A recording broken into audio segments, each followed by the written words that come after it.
বলছি বৌমা, আগামীকাল জামাই ষষ্ঠী, খোকাকে বলেছো তো কি কি আনতে হবে?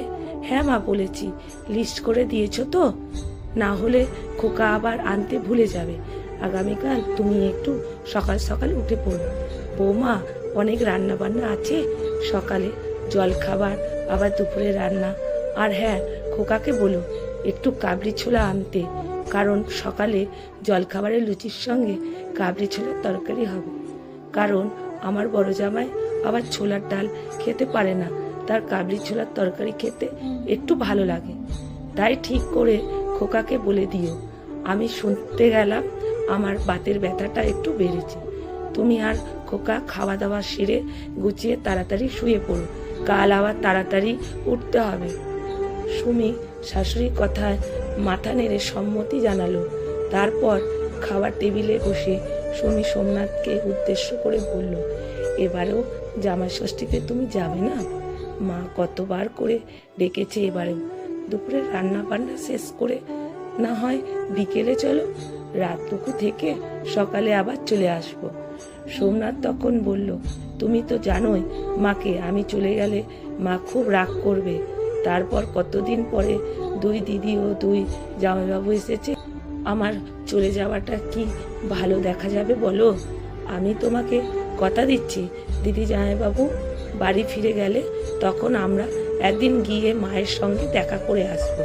সুমি আবার কিছু একটা বলতে যাবে, সোমনাথ তখন সুমিকে থামিয়ে দিয়ে বলে, আর কিছু বলো না, আমি যেতে পারবো না, আমার পক্ষে যাওয়াটা সম্ভব না।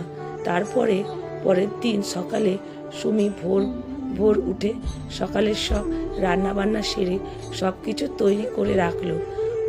এবার সুমির শাশুড়ি গীতা দেবী এসে জামাইদের ফোঁটা দেবেন বলে তৈরি হলেন। তারপর শুরু হলো ফোঁটা দেবার পর্ব। ফোঁটার পর্ব শেষ হতে বড় জামাই এবং ছোট জামাই দুজনেই শাশুড়ি মাকে দুটো সুন্দর শাড়ি দিল। তারপরে বড় জামাই শাশুড়িকে প্রণাম করতে করতে বলল, জানি না পরের বছর আর ফোঁটা দিতে আসতে পারবো কি না, পরপর যে কাজের চাপ বাড়ছে।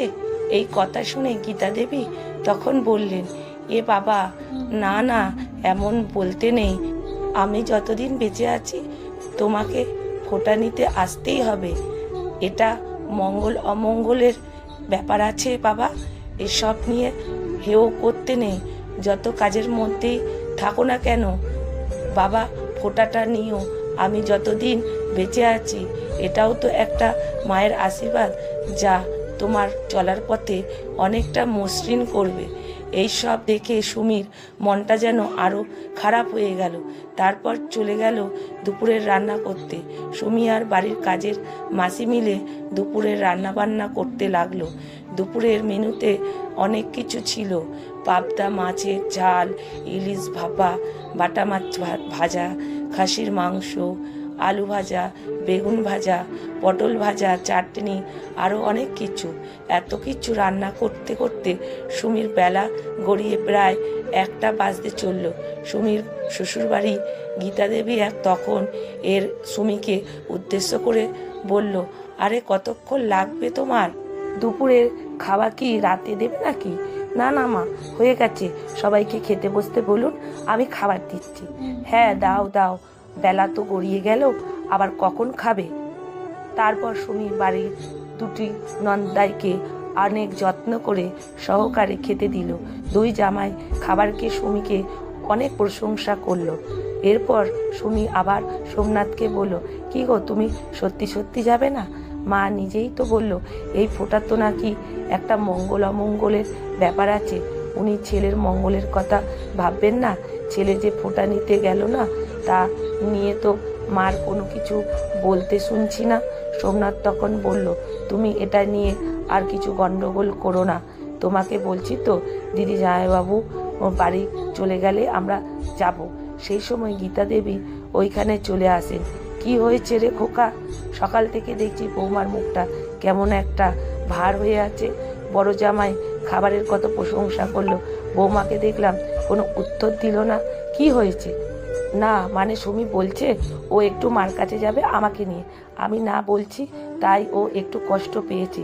যাবে মানে? বৌমা চলে গেলে এখানে রান্না বান্না খাওয়া দাওয়া কি করে হবে? আমার বয়স হয়েছে, তার উপরে বাতের ব্যথাটাও বেড়েছে, আমি কি করে সামলা দেব বলো?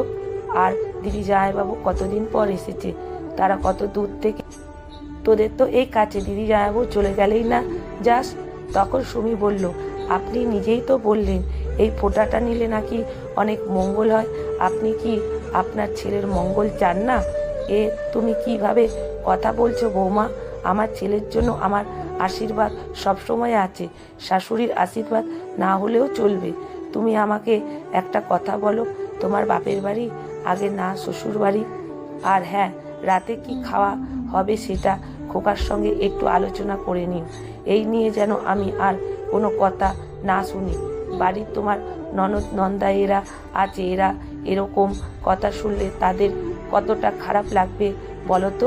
পরে যাবে তখন। এই বলে গীতা দেবী ওইখান থেকে চলে গেলেন।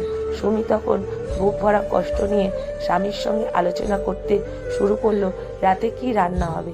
আসলে অনেক পরিবার দেখা যায় এই দিনটা এলে নিজেদের মেয়ে জামাইদের নিয়ে এতটাই আনন্দে মত্ত হয়ে যায় যে বাড়ির বউদের কথা ভুলে যায় বাড়ির বউটাও কারুর বাড়ির মেয়ে। কলমে সুষমা বাগ প্রধান, পাঠে অনিতা ভট্টাচার্য। ভিডিওটা যদি ভালো লেগে থাকে বন্ধুরা প্রচুর শেয়ার করবেন।